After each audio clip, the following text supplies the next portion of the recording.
এদিকে বাবা থাক না, খাচ্ছি তো এখন, পরে কথা হবে। কি বাবা, আমায় নিয়ে কোনো মিটিং? কয়টা বাজে রাত? কই ছিলি এতক্ষণ? ফোনটাও তো বন্ধ করে রাখছিস।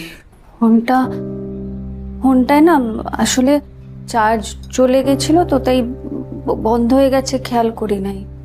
তুই অনেক কিছু খেয়াল না করলে আমরা করি। এতক্ষণ এই নেশাখোরটার সঙ্গে ছিলি। মোবারক ফোন করেছিল, বলে তুই রিক্সা ঘুরতেছিস। এলাকার কেউ যদি বলে দেলোয়ার ভাই আপনার মেয়েকে দেখলাম একজনের সঙ্গে রিক্সায় ঘুরছে, ছেলেটা কে? তখন আমার মান সম্মান কোথায় থাকে? দুনিয়ায় কোটি কোটি ছেলে, সব বাদ দিয়ে তুই একটা নেশাখোর ছেলের সাথে, সমস্যা কি তোর? মা শান্ত হও তো। হ্যাঁ ঠিক আছে, বৃত্ত আগে একটু ছাই পাশ খাইতো, নেশা করতো, কিন্তু এখন ও একদম ভালো হয়ে গেছে, ও কিছু খায় না এখন। ছেলেটাকে বলে রিহাবে পাঠিয়েছিল, ফিরে আবার আগের জায়গায় ফিরেছে।